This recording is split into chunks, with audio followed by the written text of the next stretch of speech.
the March Revolution. Now, the purpose of the March Revolution was to essentially just get rid of the monarchy. So these revolutionaries weren't necessarily trying to implement communism yet. They just wanted to make sure that there was no longer a czar who had all the power, or who ruled in an autocracy, okay, where whatever they said went. So they stormed the palace, kidnapped and killed many of the family members, and overruled the palace. You guys have seen Anastasia. This was the opening scene, right? This is when Anastasia apparently hit her head and then never remembered anything again. I don't recall that. That happened during the March Revolution. Okay, so the March Revolution was just basically the people overthrowing the monarchy. So the Romanovs no longer are ruling. Okay, they had some chance, down with war, down with autocracy. So just they wanted to be out of World War I. This was in 1917, and it temporarily will pull them out of the war. Okay, so there was many people who were angry, and they stormed the palace and took it over. It's called the March Revolution because it happened in March. A lot of historians are very creative. March Madness. Historians are very creative when they come up with names for events. Can I go forward? I'm not doing it if you forgot. Okay, the importance of the March Revolution, this also goes in March Revolution, is that it leads to the end of a monarchy that ruled Russia for over 300 years. The Romanovs were able to rule Russia for a very long period of time, 304 years. And it's important to think about, it's 1917 when this is going on. There were not a lot of monarchies, or well, I guess democracies are starting to become popular across the world. America had a democracy for 150 years at this point, so it is a big change. Wait, is this the last thing we're putting in the In the March Revolution, yes. I just kept on making I this small. will go back to the end of class, okay? So it leads to an end of the Russian monarchy. Okay, they're going to institute a provisional government. So if it's a provisional government, what does that mean? What does the word provisional tell us? Does anybody know? Temporary, very good. So it's just a government that they put together to kind of keep the country stable until they're able to come up with a more permanent solution for how they're going to rule the country. So they bring back the Duma. It's a parliamentary system, so that means it's kind of like the United Kingdom's government. So they have that legislative branch that's called the parliament, that they call the Duma, okay, that writes the laws, and then the leader of that is the prime minister, okay, which in this case is going to be Alexander Kerensky, and he will be the leader of that government. Make sure that you don't write this question down. Yes? Yeah, sure. Are you okay? Yeah, let me write you a pass. So, what's the worst thing that Kerensky can make? What's the worst decision?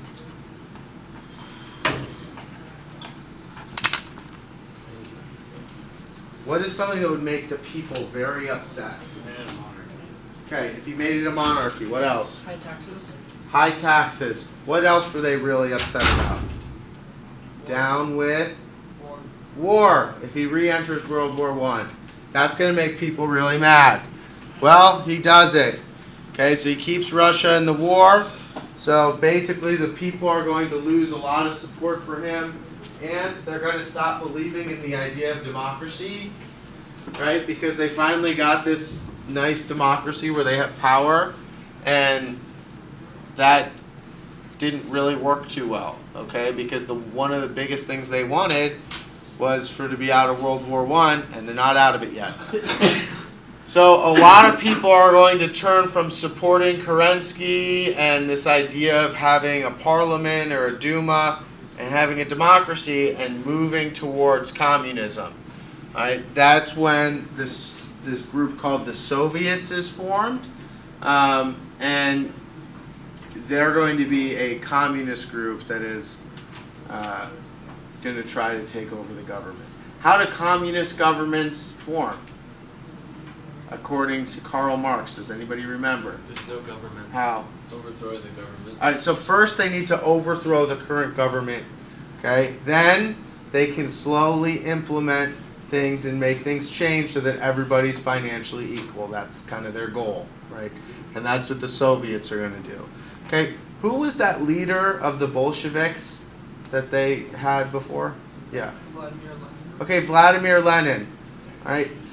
During World War I, okay, the Russians wanted to get rid of Vladimir Lenin because they didn't want him getting people to join the Bolsheviks and try to overthrow their government.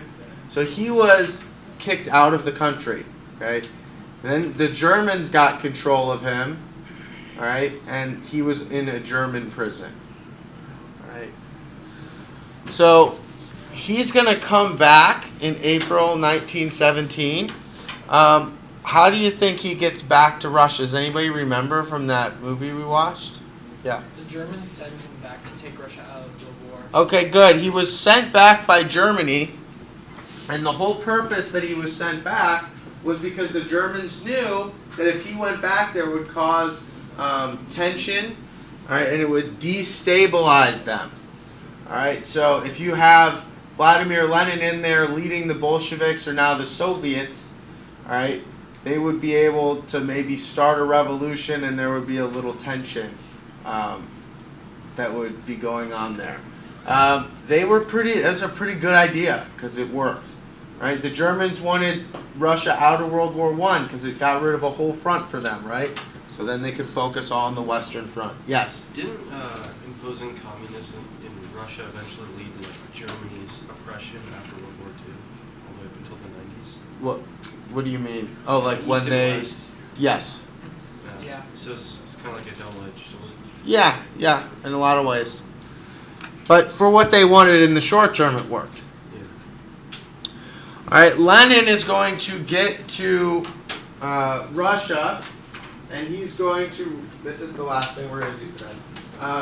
He's going to start really pushing for change in the country, and he's going to lead the Soviets, that communist group, and try to get as many followers as possible. What is this group? And he's going to do this Same place. in, he's going to do this by promising some things that people really wanted, okay? There's three pretty good things. People didn't want World War I. He promised to take them out of that. People wanted to have land and something that they controlled. And people wanted food, because a lot of people were starving and hungry.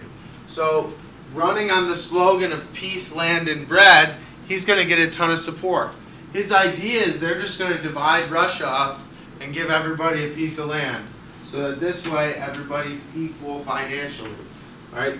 He's going to collect all the food and distribute it and make sure that everybody has something to eat, and he's going to keep them out of war. All right? The provisional government that had, that was struggling after they kept them in World War I is going to fall. They won't have any support.